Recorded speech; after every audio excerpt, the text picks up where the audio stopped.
মুন্নিজ কিচেনে আরও একবার সকলকে স্বাগত জানিয়ে শুরু করছি আমার নতুন আরেকটা ভিডিও। আজকে আমার ভিডিওতে থাকছে গরুর মাংস দিয়ে ল্যাটকা খিচুড়ি। গরম গরম ল্যাটকা খিচুড়ি খেতে কিন্তু ভীষণ মজা লাগে, আরও যদি হয় গরুর মাংস দিয়ে তাহলে তো কথাই নেই। এর জন্য গরুর মাংসের প্রসেসিংটা আগে করে নিই চলেন। এটা করার জন্য 1 কিলো পরিমাণে মাংস নিয়েছি আমি, হাড় আর মাংস সহ। এ পর্যায়ে এটার ভিতর বাকি সব মশলাগুলো অ্যাড করে দিচ্ছি। পেঁয়াজ কুচি, মরিচ কুচি, তারপরে হচ্ছে গোটা এলাচ, তেজপাতা, হলুদের গুঁড়া, ধনিয়া গুঁড়া, জিরা গুঁড়া, মরিচের গুঁড়া, স্বাদ মতো লবণ, পরিমাণ মতো তেল, সব কিছু দিয়ে বাটা মশলা 2 টেবিল চামচ দিয়ে এ পর্যায়ে খুব ভালো করে হাত দিয়ে মেখে এটাকে আমি হালকা একটু পানি অ্যাড করব। আমার হাতটা ক্লিন করতে যতটুকু পানি লাগে ওইটুকুই আর কি। তো এ পর্যায়ে সব কিছু দিয়ে পানিটা দিয়ে আমি ঢাকনা দিয়ে ঢেকে রান্না করব 25 মিনিটের মতো। 25 মিনিটের পর আমি ঢাকনাটা উঠিয়েছি, দেখেন পানি আছে আর কি কিছু পরিমাণে।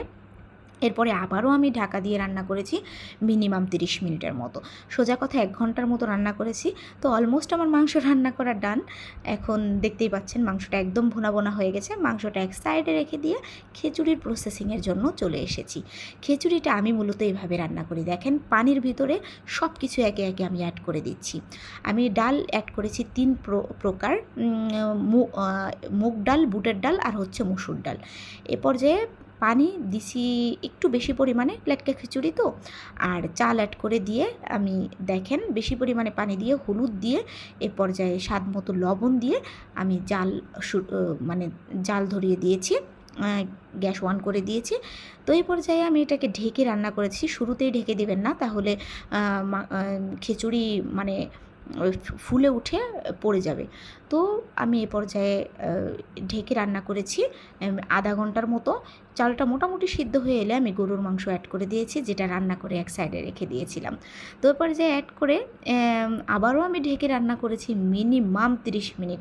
একটা জিনিস কিন্তু মাথায় রাখতে হবে, ভিডিওতে আমরা পুরোটা দেখাতে পারি না। ল্যাটকা খিচুড়ি কিন্তু অনেক সময় সাপেক্ষ ব্যাপার, সময় নিয়ে রান্না করতে হয় ল্যাটকা খিচুড়ি, এবং ভীষণ নাড়াচাড়া করতে হয়। একদম চাল ডাল সব আস্ত আস্ত থাকলে কিন্তু খিচুড়ি খেতে মজা লাগে না। তো কথা বলতে বলতে খিচুড়ি একদম রান্নার শেষ পর্যায়ে, দেখেন দেখতেই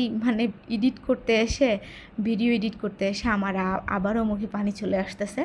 তো এ পর্যায়ে আমি ধনিয়া পাতা অ্যাড করে দিয়েছি। অ্যাড করে দিয়ে সামান্য সময় এ পর্যায়ে কিন্তু আমি চুলাটা লো ফ্লেমে রেখে পাশের চুলায় হচ্ছে আমি বাগারের জন্য পেঁয়াজ আর রসুন বেশি করে তেলের মধ্যে ভেজে নিয়েছি। আপনাদের কার এলাকায় কি বলে এটাকে আমি জানি না, আমাদের এলাকায় বলে বাগার। তো আমি রসুন আর পেঁয়াজের যে বাগারটা হয় এটা দিয়ে দিয়েছি। এটা কিন্তু মাস্ট বি দিতে হবে। লেটকা খিচুড়িতে এই বাগারের জন্য কিন্তু মজাটা বেশি হয়।